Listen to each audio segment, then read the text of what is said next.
धन्यवाद अब्बा पिता, धन्यवाद प्रभु यीशु, धन्यवाद पवित्र आत्मा ईश्वर, पवित्र आत्मा ईश्वर, आप मेरे सहायक हैं, आप मेरी मदद कीजिए। वचनों के अंदर जो रहस्य छिपा हुआ है, उस रहस्य को मुझे सिखाइए, मुझे समझाइए। मैं सीखना चाहती हूँ, मैं समझना चाहती हूँ। प्रभु यीशु, आपके लिए कुछ भी असंभव नहीं है। मेरे घर की परिस्थिति आपकी दृष्टि में एक छोटा सा बालू के कण के बराबर है। धन्यवाद प्रभु यीशु, आप महान हैं, आप सर्वशक्तिमान हैं। आपके लिए कुछ भी असंभव नहीं है। पवित्र आत्मा ईश्वर, मुझे सिखाइए, मुझे सीखने में मदद कीजिए। यह प्रार्थना प्रभु यीशु मसीह के नाम पर करते हैं। आमीन। क्रूस का चिन्ह पिता, पुत्र और पवित्र आत्मा के नाम पर। आमीन। तो आज हम लोग देखेंगे विश्वास के 3 स्तर। विश्वास के कितने स्तर? 3 स्तर। तो आज का जो सुसमाचार है उसमें भी विश्वास दिया हुआ है ना? है कि नहीं है? आज का सुसमाचार क्या था? आज का सुसमाचार क्या था?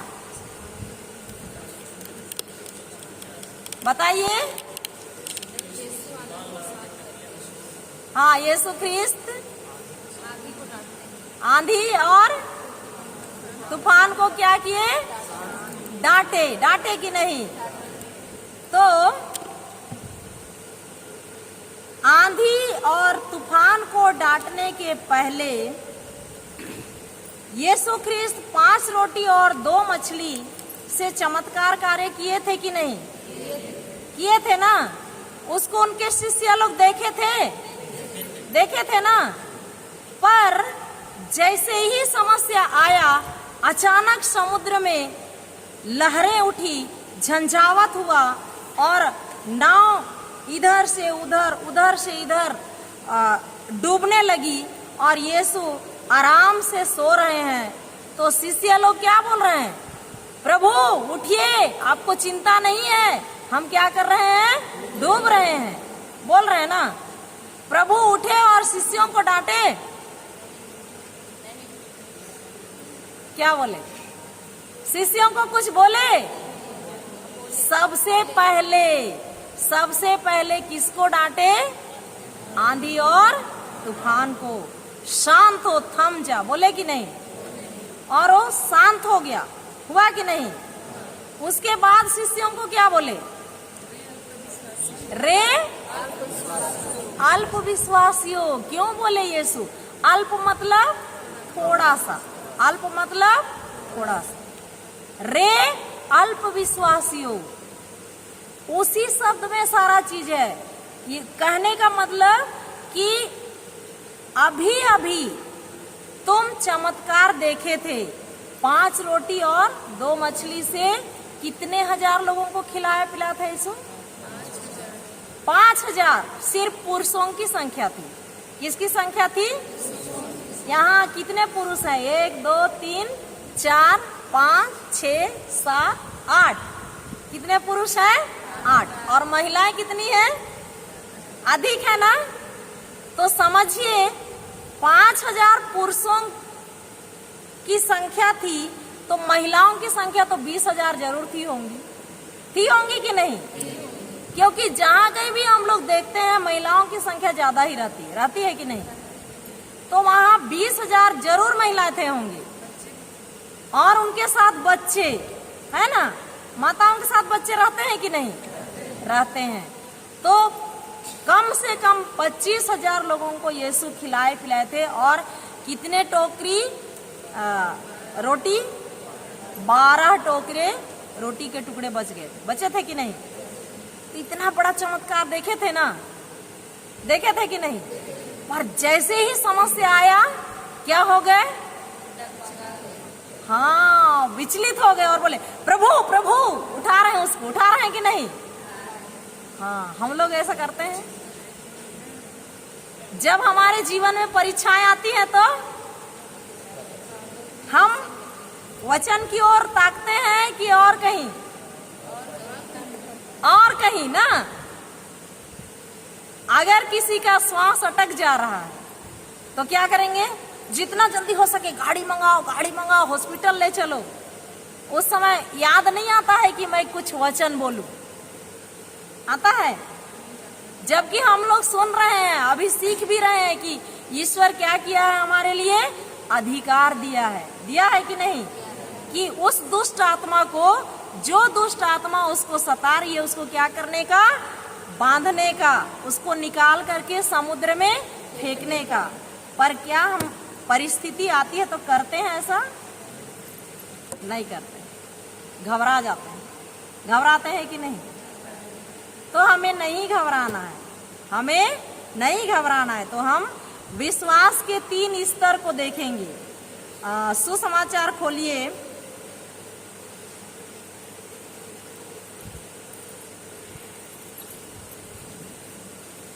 मती का सुसमाचार अध्याय 7 पद संख्या 7।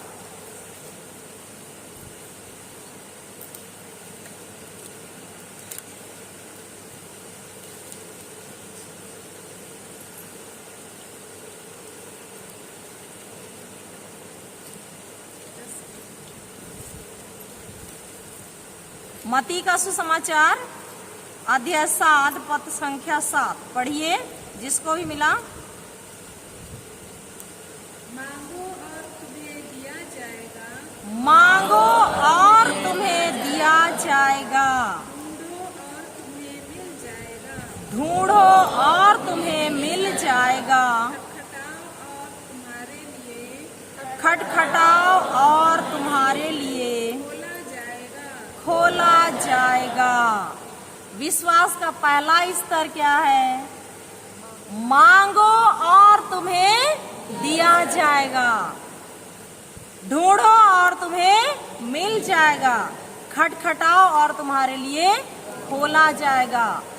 ये विश्वास का पहला स्तर जो नया नया ख्रिस्तीय बनते हैं उनके लिए है। हमको बार बार मांगना है। ये वचन क्या बता रहा है? बार बार क्या करना है? मांगना है। तो इस वचन के अनुसार एक उदाहरण देखेंगे बाइबल में ही। लूकास का सुसमाचार अध्याय 18 खोलिए।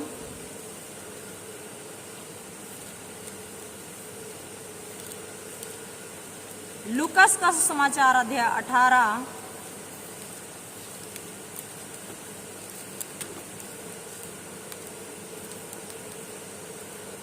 पढ़िए, 1 से पढ़िए 8 तक। ध्यान से सुनिए। नित्य प्रार्थना करनी चाहिए, नित्य प्रार्थना करनी चाहिए। नित्य मतलब रोज, नित्य मतलब रोज। रोज क्या करनी चाहिए? प्रार्थना करनी चाहिए। मतलब बार बार हमको क्या करना है? मांगना है। उसका उदाहरण है। फिर आगे, और कभी हिम्मत नहीं हारनी चाहिए। यह समझाने के लिए ईसा ने उन्हें एक दृष्टांत सुनाया। किसी नगर में एक न्यायकर्ता था जो ना तो ईश्वर से डरता और ना किसी की परवाह करता था। उसी नगर में एक विधवा थी। वह उसके पास आकर कहा करती थी, कहा करती थी,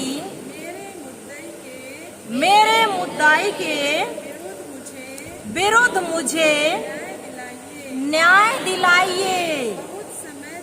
बहुत समय तक बहुत समय तक वह अस्वीकार करता रहा। बाद में उसने मन ही मन उसने मन ही मन कहा, यह कहा, मैं ना तो मैं ना तो ईश्वर से डरता ईश्वर से डरता और ना किसी और ना किसी की की परवाह करता हूँ। परवाह करता हूँ। रुकिए रुकिए रुकिए, देखिए तीसरा वचन में क्या बोल रहा है। वो जो विधवा है वो रोज दिन उसके पास जाती है, रोज मतलब बार बार जाती है, और क्या बोलती है, मेरे मुद्दाई के विरुद्ध क्या कीजिए, न्याय दिलाइए। मेरे मुद्दाई के विरुद्ध क्या कीजिए, न्याय दिलाइए। रोज जाती है, बार बार जाती है।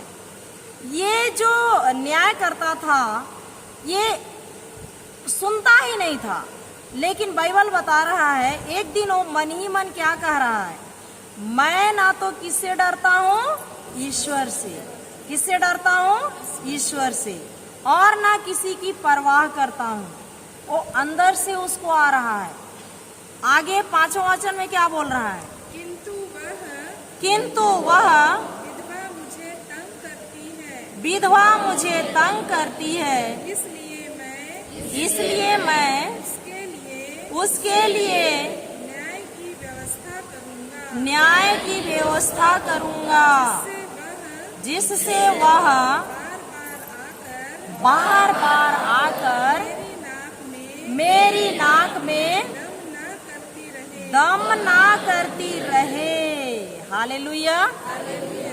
तो विश्वास का पहला स्तर क्या है, बार बार एक ही चीज के लिए प्रार्थना करना। समझ रहे हैं, समझ रहे हैं ना। तो हमारा जो ईश्वर है उसके लिए कुछ भी असंभव नहीं है। हम लोग लूकस का सुसमाचार अध्याय 1 पद संख्या 37 पढ़ते हैं। पढ़िए लूकस का सुसमाचार अध्याय 1 पद संख्या 37।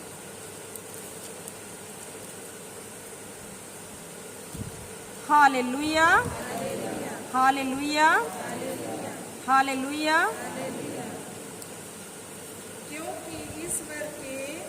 क्योंकि ईश्वर के लिए कुछ भी असंभव नहीं है।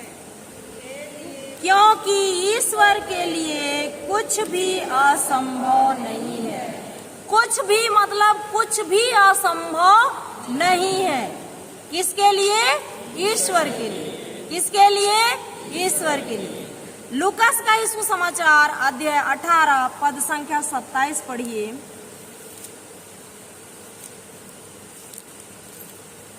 Hallelujah, hallelujah.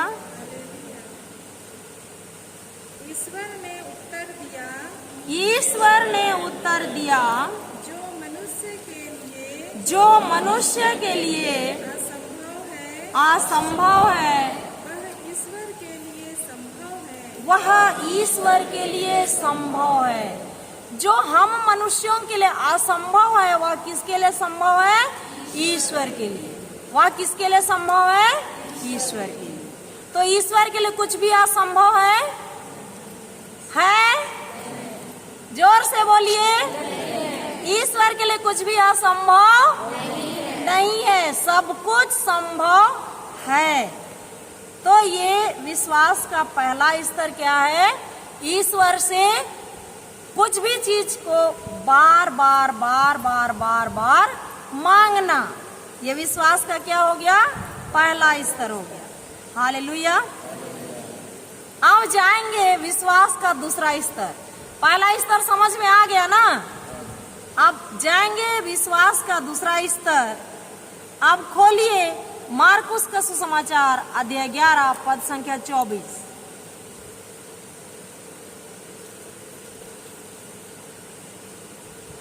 मार्कुस का सुसमाचार अध्याय 11 पद संख्या 24।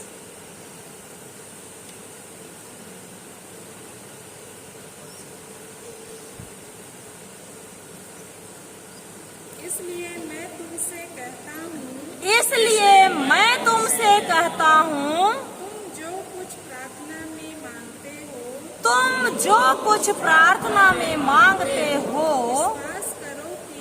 विश्वास करो कि वह तुम्हें मिल गया है और वह तुम्हें दिया जाएगा। यह वचन क्या बोल रहा है? इसलिए मैं तुमसे कहता हूँ, ईश्वर क्या बोल रहा है? मैं तुमसे कहता हूँ, तुम जो कुछ प्रार्थना में मांगते हो, विश्वास करो कि वह तुम्हें क्या हो गया है? मिल गया है, और वह तुम्हें क्या होगा? दिया जाएगा। Hallelujah, hallelujah. हम लोग एक उदाहरण से समझेंगे। एक लड़की बॉम्बे में, एक फादर जो क्या बोलते हैं, ताबोर आश्रम में प्रवचन करते हैं, उनके पास आती है और वो बोलती है कि फादर मेरे लिए प्रार्थना कीजिए, एक अच्छा सा लड़का मिल जाए। तो फादर बोले, ये अच्छा सा शब्द का मेरे को अर्थ बताओ। तो वो बता ही नहीं पा रही है। तब उसको बोलते हैं, तुम एक पेन ले लो और एक पेपर ले लो, उसमें पन्ना में 1 2 3 4 5 6 7 8 9 10 लिखो, गिनती एक साइड। तो लिखती है।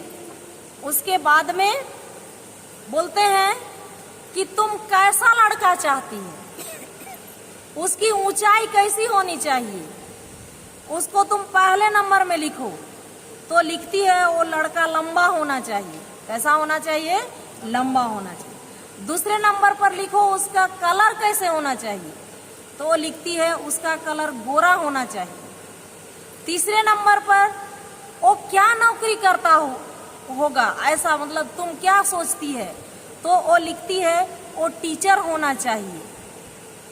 और चौथे नंबर पर ऐसे ही 10 नंबर तक फादर लिखवाते हैं और उसमें प्रार्थना कर देते हैं पेपर में, और बोलते हैं कि तुम इस पेपर को ले जाओ और तुम्हारा जो नजर दिन भर जाता है, जहां दर्पण लगा हुआ है वहीं पर इसको चिपकाओ, क्योंकि तुम दर्पण देखने तो दिन भर जाएगी ना, जाएगी कि नहीं। तो वहां चिपकाती है वो लड़की। और फादर बोले कि इसमें तुम दिन भर, मतलब कि जब जब तुम्हारी दृष्टि उस पर पड़ती है, नजर पड़ती है, तब तक तुम बोलना, धन्यवाद प्रभु यीशु, मेरे लिए ऊंचा लड़का मिल गया है। धन्यवाद प्रभु यीशु, मेरे लिए गोरा लड़का मिल गया है। धन्यवाद प्रभु यीशु, मेरे लिए एक टीचर मिल गया है। धन्यवाद प्रभु यीशु, मेरे लिए एक मांदर बजाने वाला लड़का मिल गया है। धन्यवाद प्रभु यीशु, उसके पास गाड़ी है, वो लड़का मिल गया है। तो कितना बार धन्यवाद दे रही है? 10 बार दे रही है ना। प्रार्थना कितना बार की? 1 बार। और धन्यवाद कितना बार दे रही है? 10 बार। पहला स्तर में प्रार्थना कितना बार करना है? बार बार करना, समझ रहे ना। दूसरा स्तर में प्रार्थना 1 बार करना है और विश्वास करना है कि मैं जो मांग रहा हूँ वो मुझे मिल गया है, और उसके लिए क्या करना है? धन्यवाद देना है। उसके लिए क्या करना है? धन्यवाद। तो लड़की सुबह शाम 12 बजे जितना बार उसमें नजर पड़ता है, उतना बार वो 10 बार धन्यवाद बोलती है। उस वाक्य को पढ़ के क्या करती है? 10 बार धन्यवाद बोलती है। तो एक दिन में उसको तो लड़का चाहिए था ना, चाहिए था कि नहीं? तो वो वैसा ही करती है। तो ईश्वर के लिए कुछ भी असंभव नहीं है, नहीं है ना। ईश्वर के लिए कुछ भी असंभव नहीं है। तो 1 महीना बीत गया, 2 महीना बीत गया, तीसरे महीने में उस लड़की के लिए रिश्ता आए। उस लड़की के लिए रिश्ता आए। तो जब उनको बातें करने का अवसर मिलता है, तो वो जैसे ही उन लोग आए, अपना जो 10 लिस्ट था उसमें देखती है, सबसे पहले नंबर पर लड़का कैसे है? ऊंचा है। दूसरे नंबर पर लड़का कैसे है? गोरा है। तीसरे नंबर पर पूछती है तो वो लड़का टीचर है। चौथे नंबर पर जो लिखी थी उसको पूछती है तो वो भी उसके अंदर है। सबको टिक मारते गई, है ना, और सब जैसा लिखी थी वैसा ही उसके अंदर मिलता है। और ये रिश्ता किसके द्वारा भेजा गया था? किसके द्वारा भेजा गया था? और उनकी शादी हो जाती है और उन लोग खुशी से जीवन बिता रहे हैं। Hallelujah, hallelujah. तो विश्वास का दूसरा स्तर समझ में आया? आया? हालेलुया। धन्यवाद यीशु, धन्यवाद यीशु, धन्यवाद यीशु। हालेलुया। तो एक बार मांगना है और बार बार क्या करना है? बार बार क्या करना है? धन्यवाद देना है। Hallelujah, hallelujah. तीसरा स्तर, विश्वास का तीसरा स्तर, ये स्तर बहुत खतरनाक है। ये स्तर बहुत खतरनाक है। यहाँ कुछ भी हो सकता है, कुछ भी मतलब कुछ भी हो सकता है। Hallelujah, hallelujah, hallelujah. अब खोलिए इब्रानियों का पत्र अध्याय 11।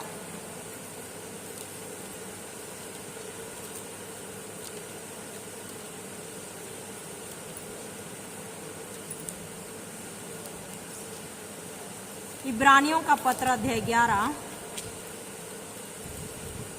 पद संख्या 1 पढ़िए, जिसको हम लोग बार बार पढ़ते हैं।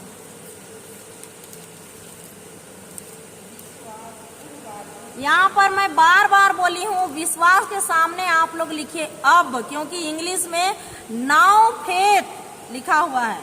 नाउ मतलब अब, तो अब विश्वास, विश्वास के पहले अब लिखिए अपना बाइबल में। हाँ, और वही पढ़िए, पढ़िए।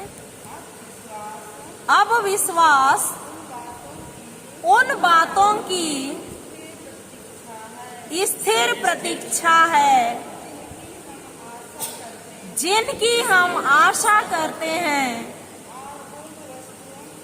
और उन वस्तुओं के अस्तित्व के विषय में दृढ़ धारणा है,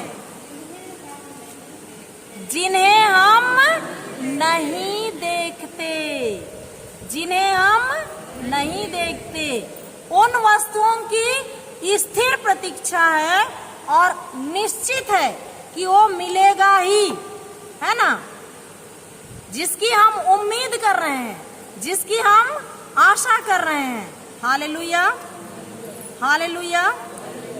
हम लोग आज ब्रदर से अपना मोबाइल से वो पढ़िए तो ब्रदर, दूसरा ट्रांसलेशन से पढ़िए। एक ही अर्थ है, समझिएगा।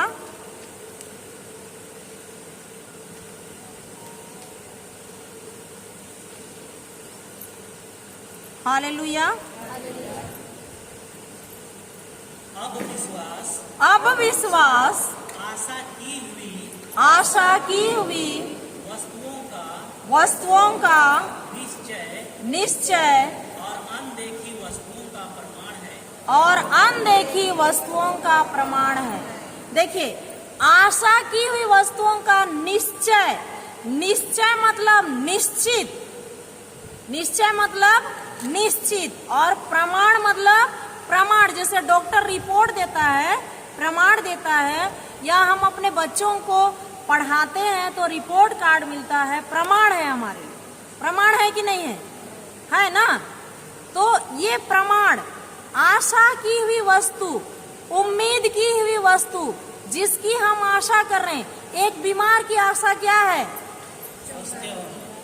स्वस्थ, है ना, चंगा होना। एक परीक्षा लिखा हुआ, ये जो बाबू है, इसकी आशा क्या है? पास होना। दिखाई दे रहा है? नहीं दिखाई दे रहा है। वो जो पास नहीं दिखाई दे रहा है, अनदेखी है ना। एक बीमार व्यक्ति का ये पैर एक्सीडेंट में लंगड़ा हो गया है, तो उसका पैर जुड़ना दिखाई नहीं दे रहा है, अनदेखी है। उसका निश्चय, उसका प्रमाण, मतलब जो हम उम्मीद करते हैं, जैसे ये बहन के बच्चे नहीं हैं, तो वो आशा है कि मेरे क्या होंगे, बच्चे होंगे, और वो उस आशा के मुताबिक ऐसा व्यवहार करेगी कि बच्चे हैं, यहाँ पर हैं, मेरा रिजल्ट अव्वल दर्जे में पास होकर के आ गया है, धन्यवाद यीशु। ये मतलब निश्चय, मतलब प्रमाण। तो जो आशा की हुई वस्तु है, उस वस्तु का प्रमाण, निश्चित प्रमाण, निश्चित क्या होना है, प्रमाण होना है। तो आशा समझ रहे हैं ना, विश्वास आशा के बिना व्यर्थ है, विश्वास आशा के बिना व्यर्थ है। तो जहां आशा है वहीं विश्वास हो सकता है, बिना आशा का विश्वास नहीं होता है। तो आशा की हुई वस्तुएं, मतलब जिन बातों के लिए आप क्या कर रहे हैं, उम्मीद कर रहे हैं। जो परीक्षा लिखा है उम्मीद क्या कर रहा है, पास होने का। जो बीमार है उम्मीद क्या कर रहा है, चंगाई का। जिसके पास बच्चे नहीं है उम्मीद क्या कर रहा है, बच्चे का। जिसके पास घर नहीं है उम्मीद क्या कर रहा है, घर का। तो वो जो उम्मीद है, वो उम्मीद हालेलुया, हालेलुया, वो उम्मीद करते हैं कि वो जिसको हम उम्मीद कर रहे हैं वो क्या है, ऐसा व्यवहार करना है। वो चीज हमारे सामने है, ऐसा हमारा क्या होना है, व्यवहार होना है। ऐसा हमारा क्या होना है, व्यवहार होना है। व्यवहार मतलब कार्य, वही विश्वास है। हालेलुया। तो लिख लीजिए, विश्वास क्या है, उसमें लिखिए, विश्वास डैश जिन चीजों को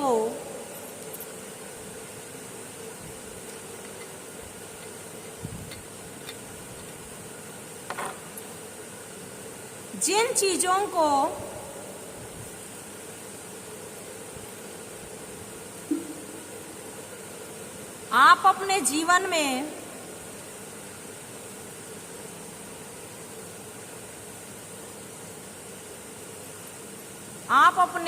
में उम्मीद करते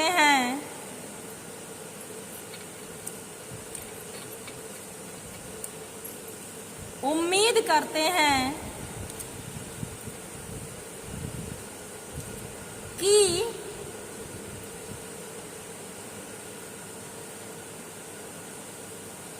वो आपके लिए हो।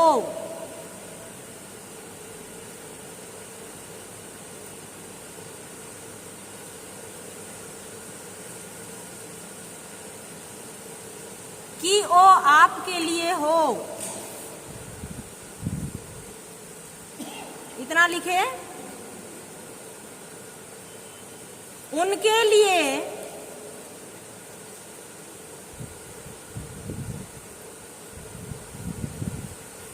लिए निश्चित हो जाना,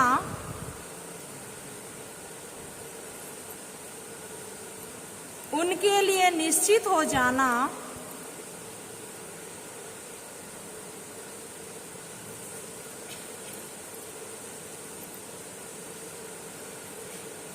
और फिर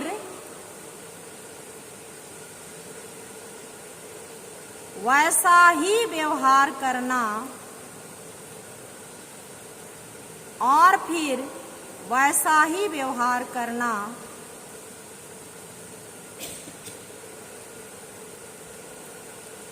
यही विश्वास की परिभाषा है। Hallelujah, hallelujah, hallelujah. या सरल शब्दों में आप लोग लिखना चाहेंगे तो लिखिए, विश्वास की परिभाषा जो चीजें नहीं है, जो चीजें नहीं है उसे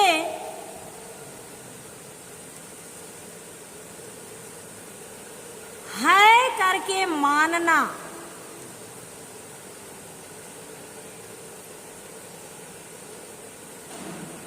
जो चीजें नहीं है उसे है करके मानना, या जो चीज नहीं है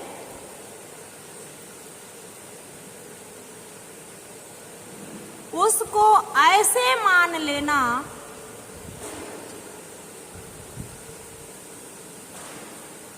उसको ऐसे मान लेना कि वो चीज है।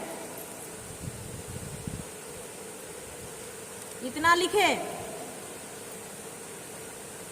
इसको अगर रोज आप पढ़ेंगे, एक महीना जाते जाते आपके जीवन में निश्चित बदलाव आएगा, इसके अनुसार करेंगे तो इस तरह का व्यवहार जो व्यक्ति करता है उसको दुनिया कहती है ये पागल है। उसको दुनिया क्या कहती है? ये पागल है। मेरे रिश्तेदार जिनको बताती हूँ ना, बात करना छोड़ दिए, ये पगला गई है करके। हालेलुया। देख रहे हैं, सुन रहे हैं। हालेलुया। एक ब्रदर गवाही दे रहे थे, वो किसी के घर में गए तो उनके दादा दादी रोने लगे और उन लोग बोलते हैं हमारे लिए प्रार्थना करो। तो ब्रदर बोलते हैं क्या प्रार्थना करूंगा? तो उन लोग बोलते हैं कि आपको दिखता नहीं है क्या?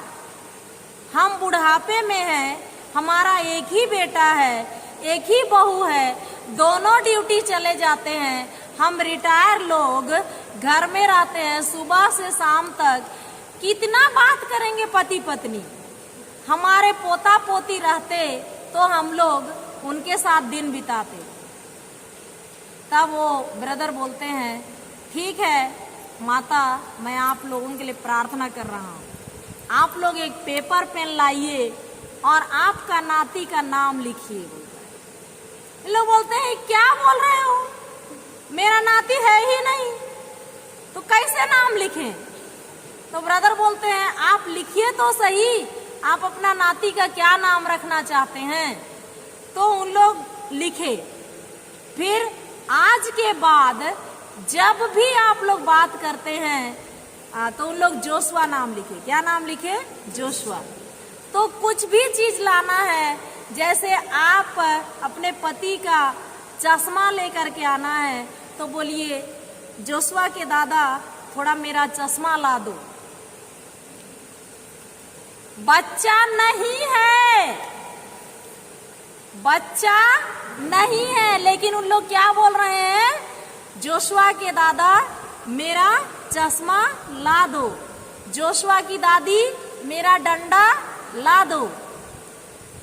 और बच्चा का नाम पुकार करके उन लोग बातें कर रहे हैं और उन लोग देख रहे हैं वो बच्चा को खेलता हंसता गोदी में बैठा हुआ बात करते हुए उन लोग देख रहे हैं उसे और उसी तरह बात कर रहे हैं।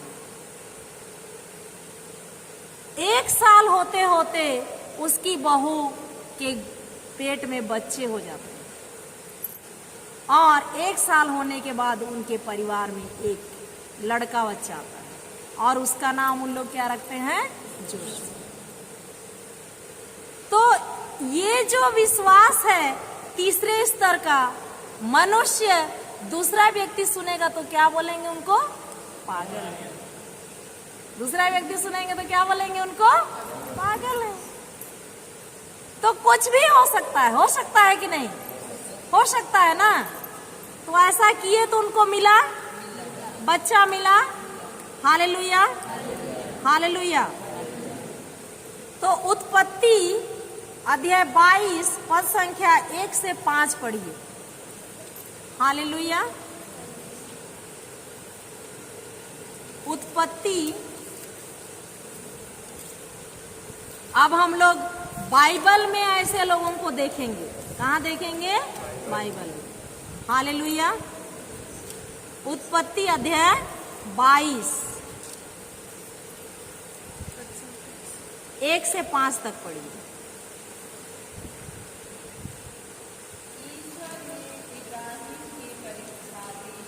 ईश्वर ने इब्राहिम की परीक्षा ली।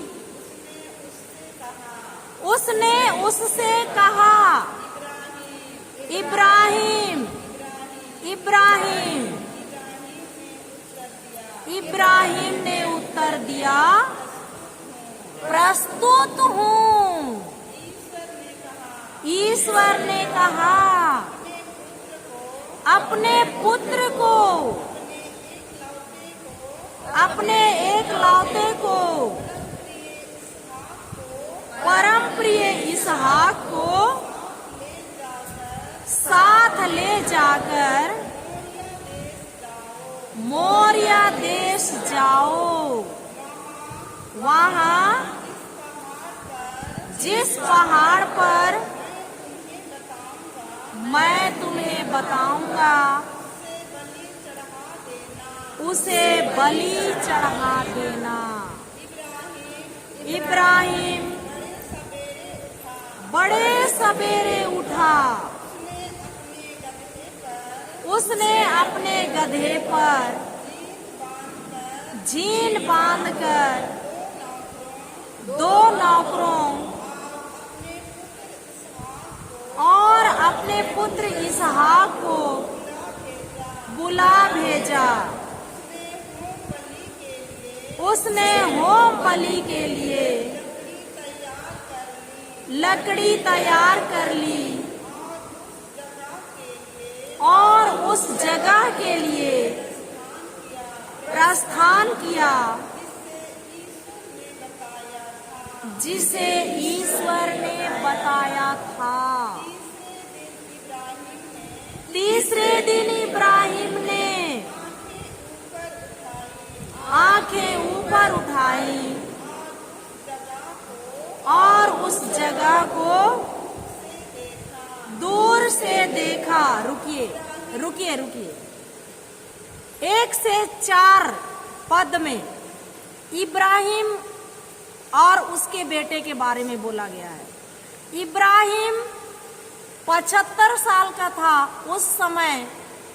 ईश्वर उससे प्रतिज्ञा करते हैं। इब्राहिम के एक भी संतान नहीं थी ना। सारा का गर्भ कैसा था? बांझ थी। तो इब्राहिम को 75 साल की उम्र में ईश्वर बोलता है, तुम्हारी संतान ही तुम्हारा उत्तराधिकारी होगा। तो उस समय ईश्वर से इब्राहिम क्या बोलता है? प्रभु तू मुझे क्या दे सकता है? मैं तो निसंतान हूँ। मेरी पत्नी क्या है? बांझ है। आज तक तूने मेरे लिए धन दिया, दौलत दिया, सब कुछ दिया, लेकिन बच्चा नहीं दिया। मैं कैसे विश्वास करूं? तब इब्राहिम को तंबू से ईश्वर क्या करता है? बाहर निकालता है और आकाश की ओर देखने के लिए बोलता है और तारों को गिनने के लिए कहता है। यदि हो सके तो तुम इन तारों को गिनो, इतनी ही बड़ी तुम्हारी संतति होगी। तब पहली बार ईश्वर में अब्राहम विश्वास करता है। उसके बाद कितने सालों तक इंतजार किया? 25 सालों तक। कितने सालों तक इंतजार किया? 25 सालों तक। 100 साल की उम्र में एक पुत्र हुआ, इसहाक। 25 साल तक इंतजार किया और बुढ़ापे में जो संतान हुआ उसको भी ईश्वर आज क्या बोल रहा है उससे? तुम उसको ले जाओ। कहाँ? मोरिया देश। मोरिया पहाड़ पर क्या करो? बलि चढ़ाओ। आनाकानी कर रहा है यहाँ अब्राहम? नहीं कर रहा। वो अपना बेटा को और लकड़ी बांधता है, गधे तैयार करता है और बलिदान के लिए कहाँ ले जा रहा है? मोरिया पहाड़ ले जा रहा है ना। अब 5वें वचन में रहस्य है, यहाँ ध्यान दीजिएगा, पढ़िए।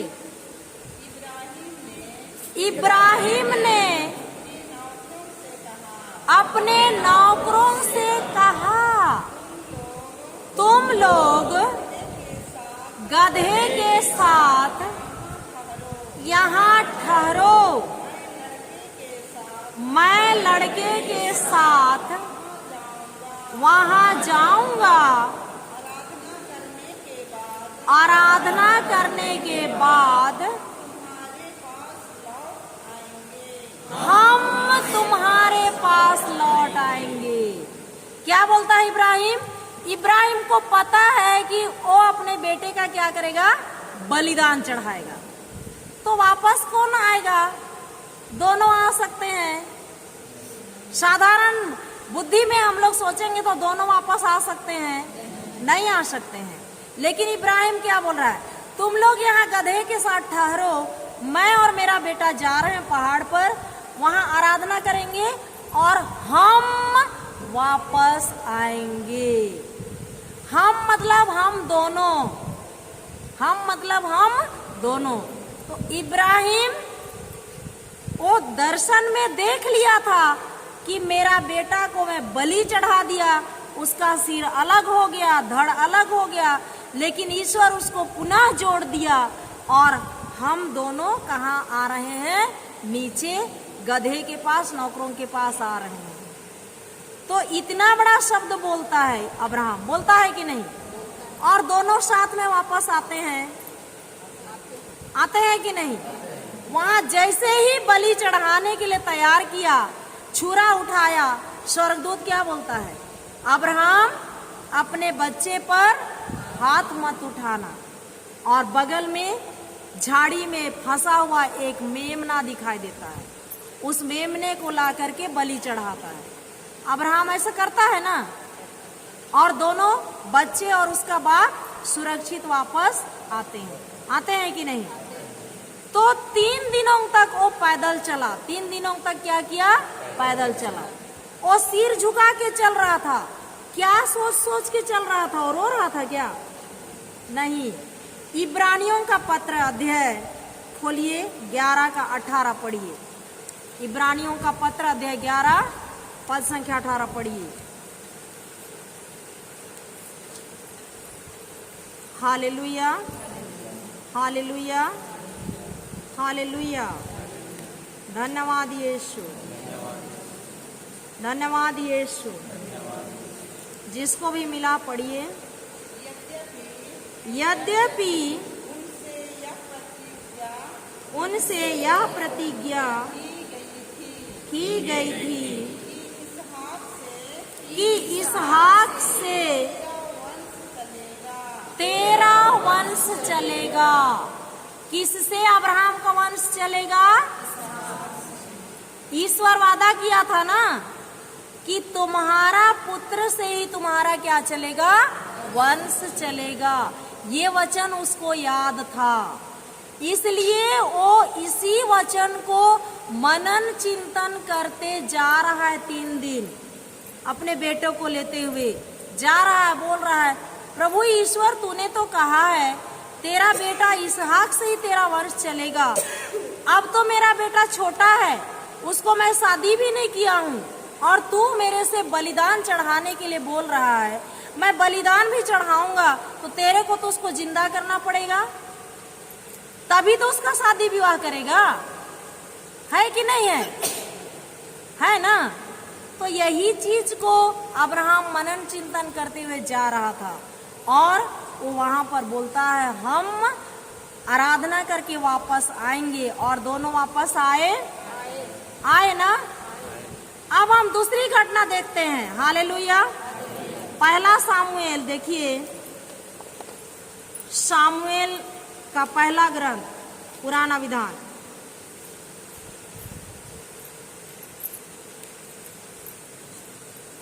अध्याय 17।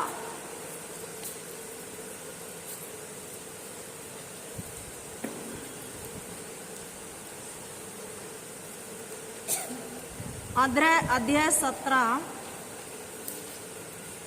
खोजे।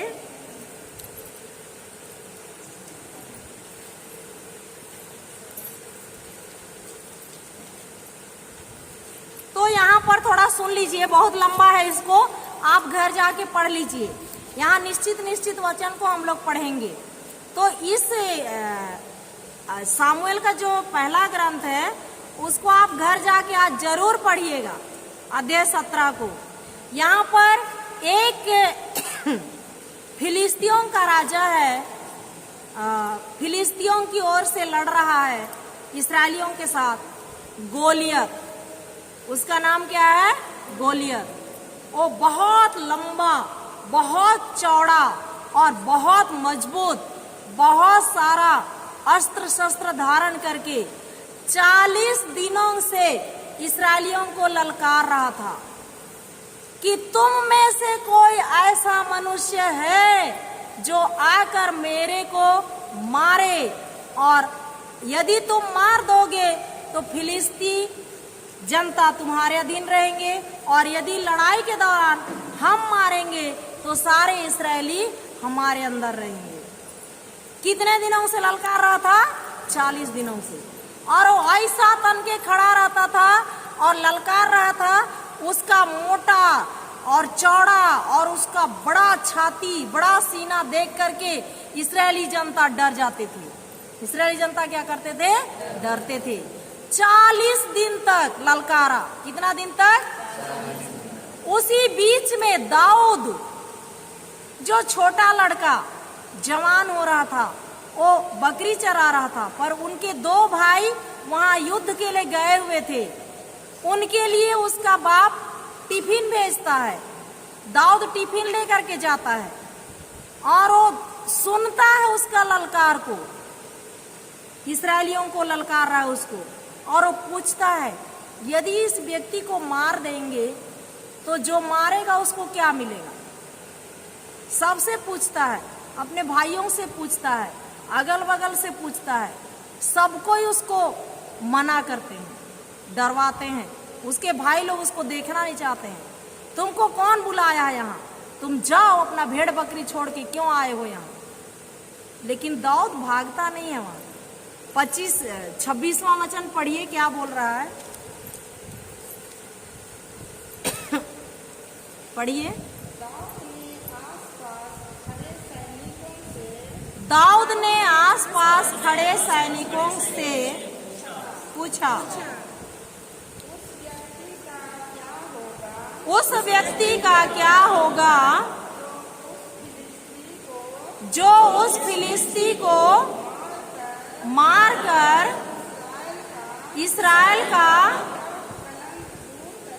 यह कलंक दूर करेगा?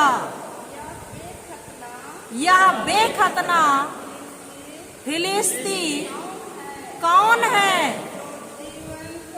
जो जीवंत ईश्वर की सेना को ललकारने का साहस करता है? 27 पढ़िए। लोगों ने उसे उत्तर दिया, जो उसे मारेगा उसे वही पुरस्कार मिलेगा। 28,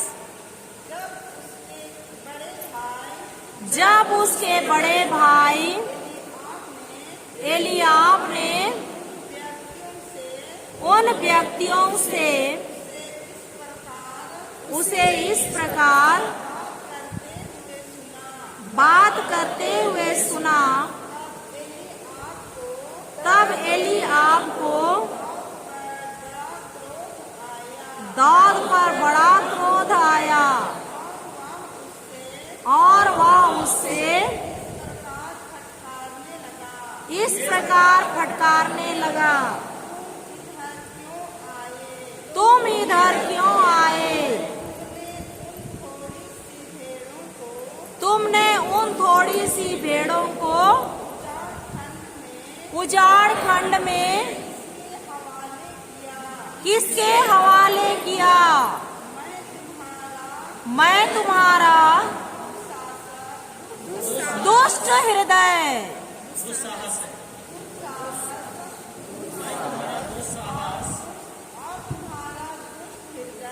और तुम्हारा दुष्ट हृदय पहचानता हूँ।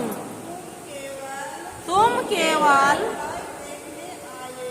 लड़ाई देखने आए हो। सुन रहे हैं यहाँ क्या बोल रहे हैं? दाऊद को उसके भाई लोग डांट रहे हैं, क्रोध कर रहे हैं। क्रोध कर रहे हैं कि नहीं?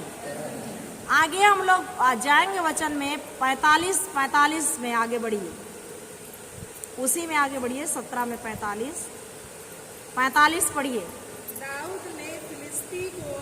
दाऊद ने फिलिस्ती को यह उत्तर दिया, तुम तलवार, भाला और बर्छी लिए मुझसे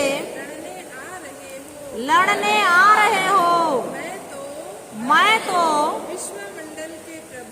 विश्वमंडल के प्रभु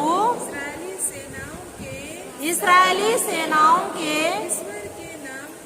ईश्वर के नाम पर तुमसे लड़ने आ रहा हूँ, जिसे तुमने चुनौती दी है। रुकिए, इससे पहले 43 और 44 पढ़ेंगे तो समझ में आएगा। फिलिस्ती जो गोलियत है वो क्या बोल रहा है दाऊद से। दाऊद अब लड़ने के लिए मैदान पर आ गया है, वहां पर इन दोनों का बातें हो रहा है। पढ़िए 43 पढ़िए। फिलिस्ती ने दाऊद से कहा, क्या तुम मुझे कुत्ता समझते हो? क्या तुम मुझे कुत्ता समझते हो? जो लाठी लिए मुझसे लड़ने आए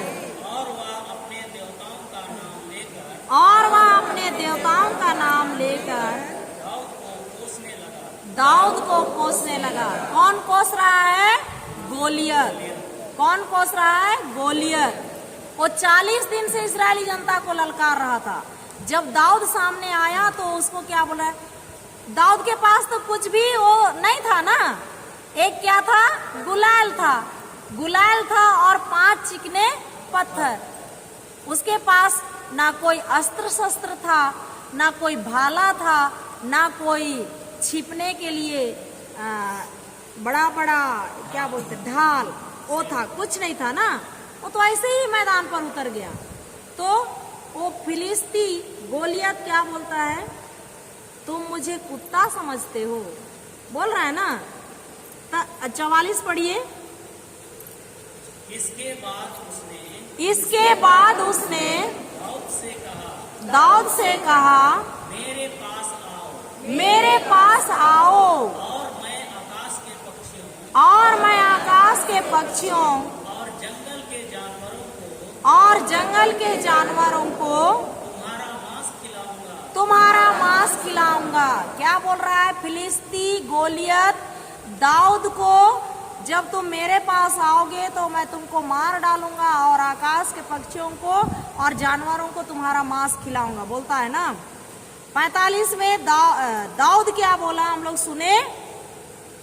तुम तलवार, भाला, बर्छी लेकर मुझसे लड़ने आ रहे हो, पर मैं विश्वमंडल के प्रभु इस्राएली सेनाओं के ईश्वर के नाम पर लड़ने आ रहा हूं, बोलता है। जिसे तुम 40 दिन से क्या कर रहे हो? चुनौती दे रहे हो। 46 पढ़िए। ईश्वर आज तुमको मेरे हवाले कर देगा। मैं तुमको पछाड़ कर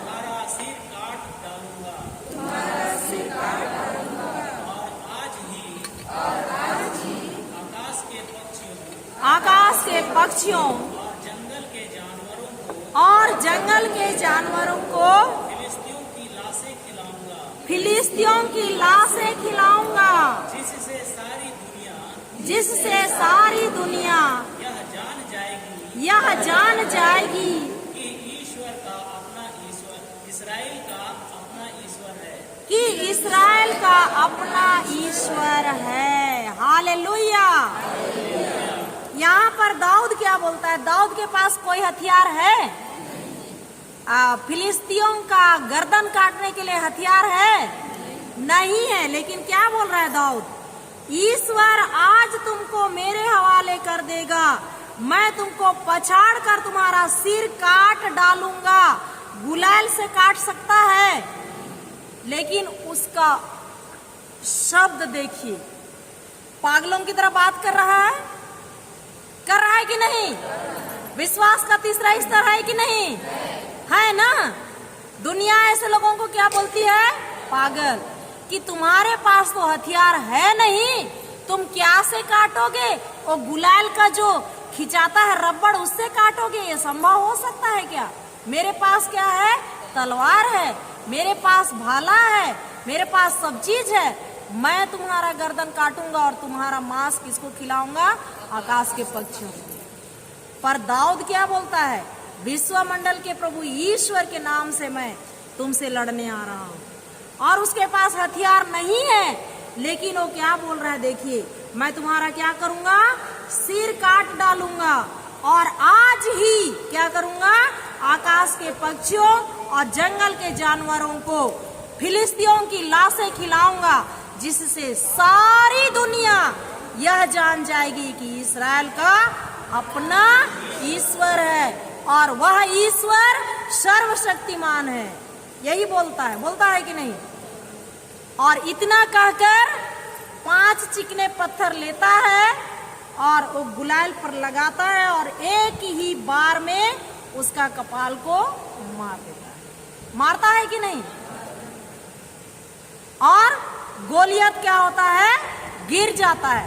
तुरंत दौड़ के जाता है, उसी का तलवार को खींचता है, और उसी तलवार से गर्दन को क्या करता है? काट देता है। और इस दृश्य को देख करके सारे लोग वहां से भागने लगते हैं।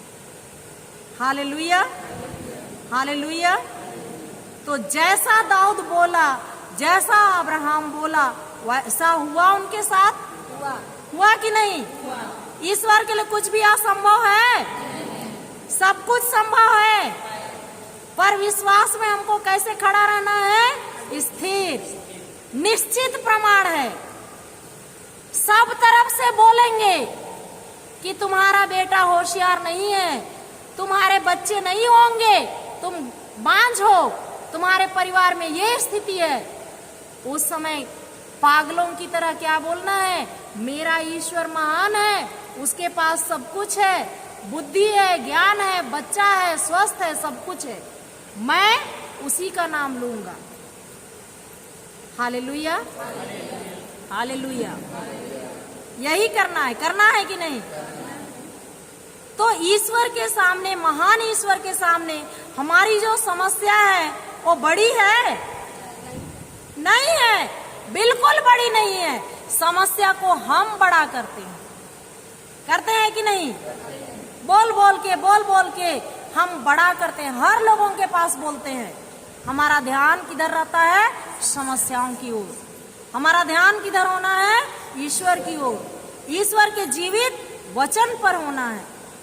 कुछ भी हो जाए, अब्राहम भटका, दाऊद भटका, उसके भाई लोग क्रोध किए, उसको वहां से भगा रहे थे, पर भागा नहीं। वो स्थिर था, और जिस उद्देश्य से वो वहां खड़ा हुआ वो पूरा हुआ कि नहीं? हालेलुया। विश्वास का तीसरा स्तर समझ में आया? अच्छे से आया कि नहीं? धन्यवाद यीशु। क्रूस का चिन्ह पिता, पुत्र और पवित्र आत्मा के नाम पर आमीन। सभी कोई बोलिए धन्यवाद पवित्र आत्मा ईश्वर, हमें समझाने के लिए, हमें सिखाने के लिए कि विश्वास के द्वारा कैसे हमारे परिवार की समस्याओं का नाश करना है। धन्यवाद पवित्र आत्मा ईश्वर, सारे हृदय से धन्यवाद। और इन सारी प्रार्थनाओं को प्रभु यीशु मसीह के नाम पर करते हैं। आमीन। आमीन आमीन। उसका चिन्ह पिता और पुत्र और पवित्र आत्मा के नाम